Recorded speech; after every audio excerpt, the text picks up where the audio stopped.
குருஜி, நான் 9 to 5 ஜாப்ல இருக்கேன். இந்த ஜாப்ல இப்படி இருக்கும் பொழுது என்னால் மிகப்பெரிய செல்வந்தராக ஆக முடியாது.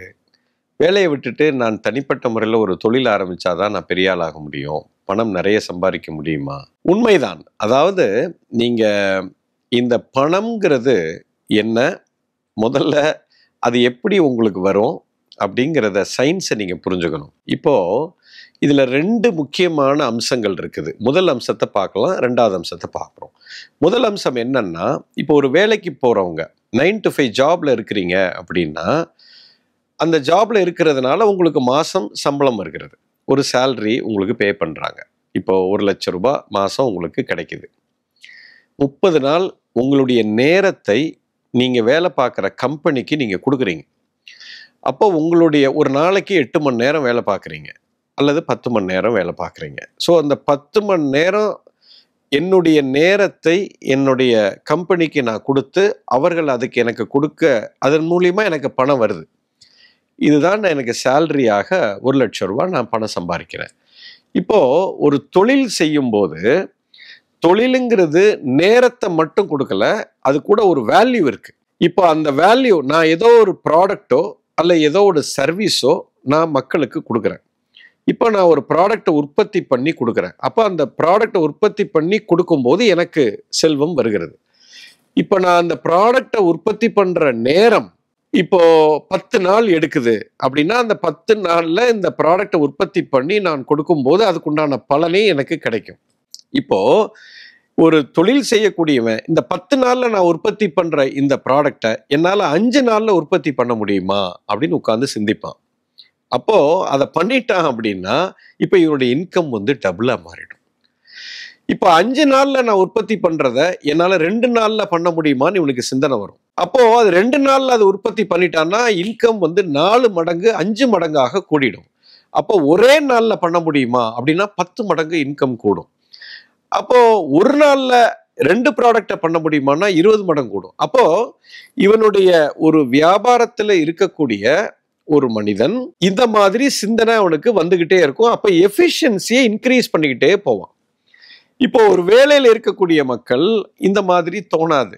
நான் 30 நாள் வேலை செய்கிறேன், எனக்கு 1,00,000 ரூபாய் வருது, நான் இன்னும் எக்ஸ்ட்ரா நான் வேலை பார்த்தாலும் அதே சம்பளம் தான் கொடுக்க போறான்னா, அப்போ மனநிலையில் அங்கே எஃபிஷியன்சிக்கு வேலை இருக்காது. இந்த மாதிரி மனநிலையில் இருந்து ஒரு வேலையில் இருக்கிறவங்களுக்கு இன்கம் வரவே வராது. அவங்க ஒரு மீடியாக்கர் லைஃப் தான் வாழ முடியும், ஒரு சராசரி வாழ்க்கை தான் நீங்கள் வாழ முடியும். மிகப்பெரிய செல்வந்தராக ஆகிறதுக்கு முடியாது. அப்படியே நீங்கள் வேலையில் இருந்தாலும், வேலையில் இருந்து உங்கள் எஃபிஷியன்சி கூடுனாலும், நீங்கள் உங்களோட எஃபிஷியன்சியில் கூடும். நீங்கள் அந்த கம்பெனிக்காக 10 நாள் செய்கிற வேலையை நீங்கள் எஃபிஷியண்ட்டாக மாதிரி ஒரு நாளில் செஞ்சால் கம்பெனிக்கு நிறைய லாபம். ஸோ அந்த வேலையை நீங்கள் ஒரு நாளில் முடிச்சிட்டிங்க, கம்பெனி உங்களை ரெக்கக்னைஸ் பண்ணும்.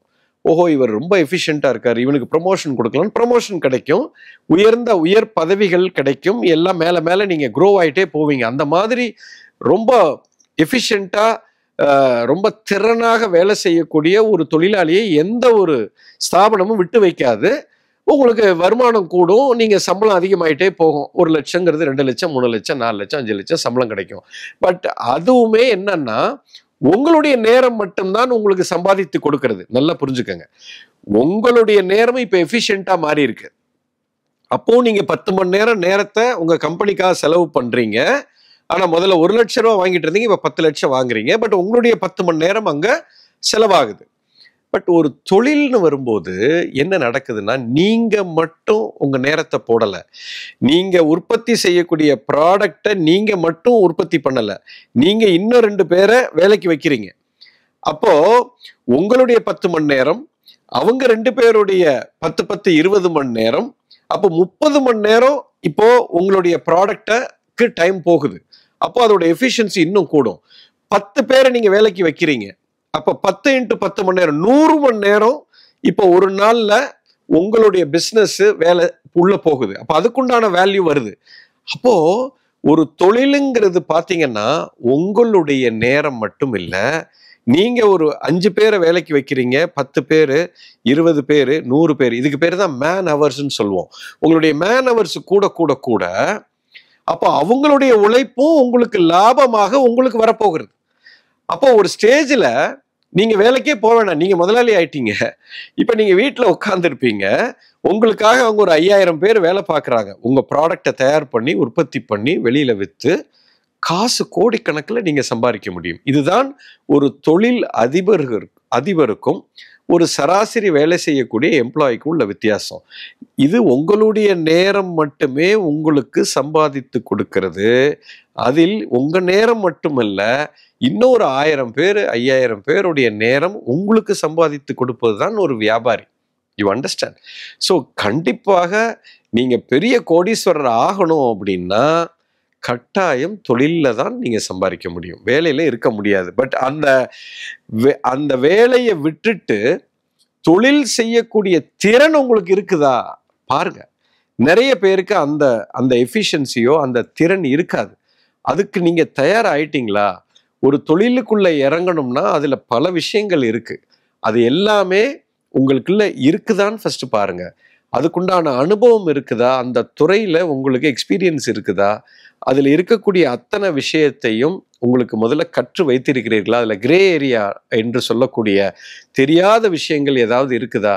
இதுல அனுபவம் இருந்தால் மட்டுமே அதுல நீங்க சக்சஸ் ஆக முடியும். அதுல நிறைய குவாலிட்டி தேவைப்படுது. You understand? ஸோ கட்டாயம் ஒரு வேலைக்கு போய் நீங்க சம்பாதிக்கிறத விட தொழில்ல நிச்சயம் மிகப்பெரிய ஒரு செல்வந்தராக மாற முடியும். அதாவது செல்வம் என்பது நீங்க என்ன வேல்யூ கொடுக்குறீங்க அதை வச்சுதான் இருக்கு. அதை நீங்க ஒத்தாளா கொடுத்தாலும் சரி, இல்லை நீங்க ஒரு 100 பேரை வச்சு ஒரு பெரிய வேல்யூ கிரியேட் பண்ணி நீங்க கொடுத்தாலும் சரி, எவ்வளவுக்கு எவ்வளோ நீங்க வேல்யூ நீங்க கொடுக்குறீங்களோ, உங்களுடைய ஏதோ வேல்யூவோ ஒரு ப்ராடக்டோ ஒரு சர்வீஸோ நீங்க எதை கொடுக்குறீங்களோ அது உங்களுக்கு மிகப்பெரிய செல்வத்தை ஈட்டு கொடுக்கும். You understand? ஸோ கண்டிப்பாக வேலையை விட தொழில் உங்களை மிக உயர்ந்த இடத்துக்கு செல்வந்தராக மாற்றும்.